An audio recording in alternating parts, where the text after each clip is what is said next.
새로 이사 온 집엔 굳게 닫힌 문이 하나 있었습니다.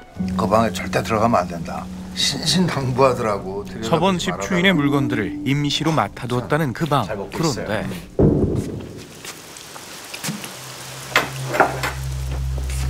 이게 무슨 소리지? 무슨 소리? 전등 소리 아니야? 한 번뿐이었다면 잘못 들었겠거니 생각했겠죠. 하지만 분명 이 집엔 우리 가족이 아닌 누군가 있다고 확신하던 그때 형! 뭐해 여기서? 기괴한 사건은 바로 그날 밤에 시작됐습니다. 누구시죠?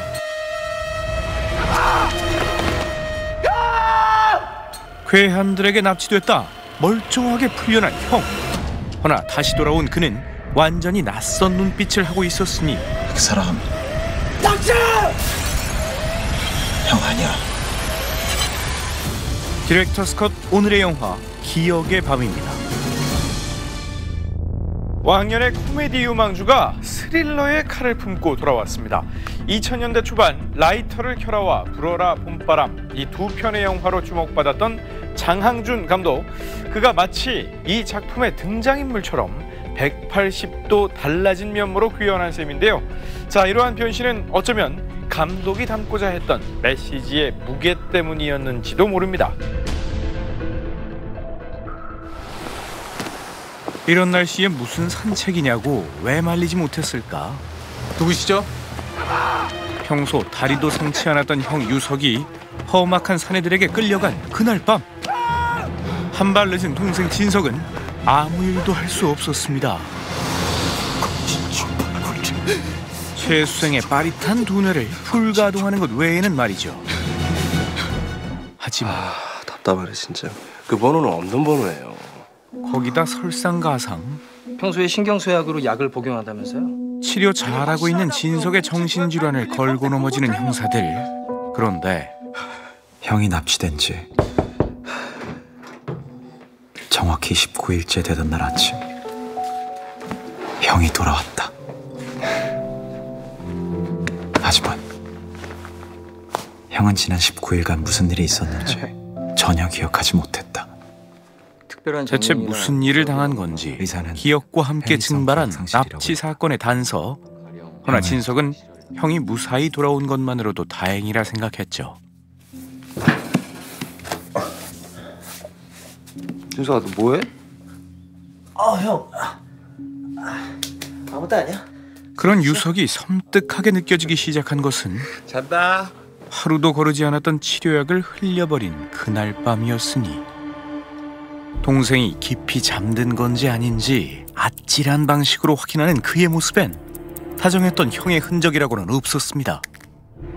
납치의 충격에 따른 후유증일까?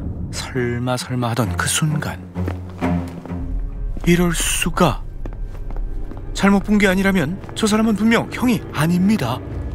하면 똑같은 외모에 목소리마저 판박인 그는 누군지, 진짜 유석은 어떻게 된 것인지 오늘이 아니면 밝혀낼 수 없다는 생각에 뒤를 밟던 그때, 사장님 오셨습니까? 일처리들 똑바로 안 할 거야? 형인 척하는 그 사내를 깍듯이 받드는 남자들은 놀랍게도 납치 사건 담당 형사라던 그자들. 공무원들 다루는 게 이렇게 힘들어? 모두가 가짜요. 뭐가 뭔지 혼란스럽기만 한 진석. 답은 형과 똑같이 생긴 그 사내가 알고 있을 터. 그런데 아이씨, 왜 여기까지 와서 일을 복잡하게 만들어? 무슨 오해가 있으신 것 같아.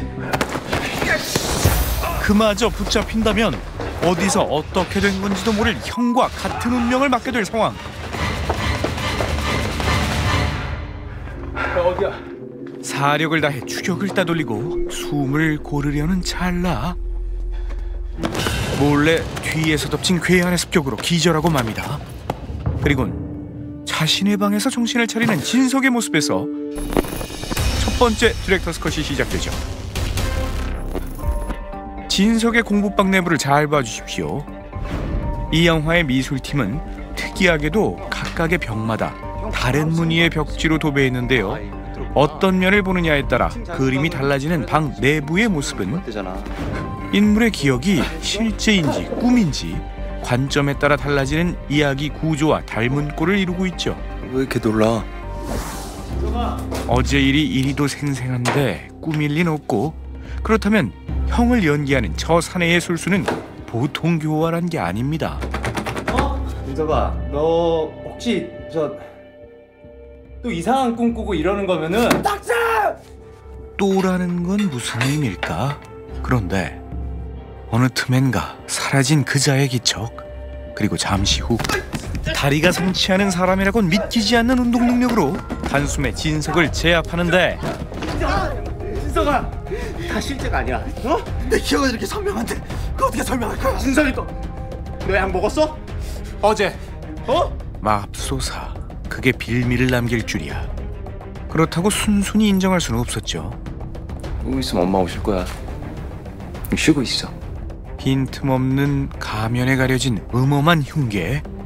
낳고 기른 부모라면 간파할 수 있을 터. 그게 다 사실이라고? 근데 최근 들어 부쩍 잦아진 악몽 탓에 잠을 설친 그날 밤, 왜 이렇게 전화가 안 돼?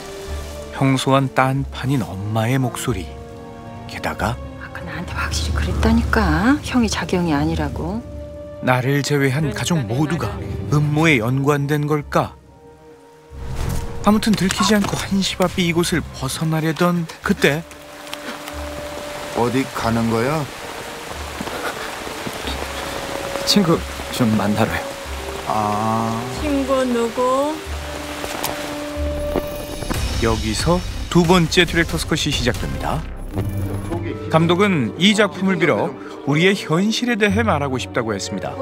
오늘날 우리 사회와 영화 속 인물들의 접점은 시대 배경인 1997년, 즉 IMF 사태가 터진 바로 그 해인데요. 우리 모두에게 악몽의 기억이 된 그 사건의 가장 큰 상흔 중 하나는 바로 가족의 붕괴였으니, 친구 누구 만나러 가는데? 안 돼, 절대로. 더 이상 식구들에게도 의지할 수 없는 이 장면은 그 해를 계기로 본격적으로 가속화된 가족 해체의 공포를 담아내고 있습니다. 들어가서 나랑 얘기 좀 하자. 들어가자니까. 왜 저러는지 알 수 없는 가족들을 피해 누구인지 알 수 없는 자에게 쫓기기 시작하는 진석. 다급한 마음에 신발조차 챙겨 신지 못한 게 화근이었을까?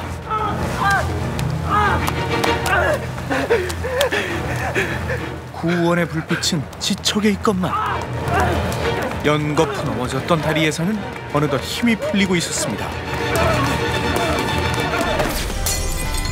아무도 믿을 수 없어. 형제도 부모도 심지어 자신의 기억도 믿을 수 없는 상황. 어쩌면 이 모든 혼돈의 열쇠는 굳게 닫힌 그 방에 도사리고 있을 터. 가면적인 공간과 가면적인 기억, 그리고 가족 붕괴의 공포스런 시대상. 이것이 기억의 밤의 디렉터스 컷이었습니다.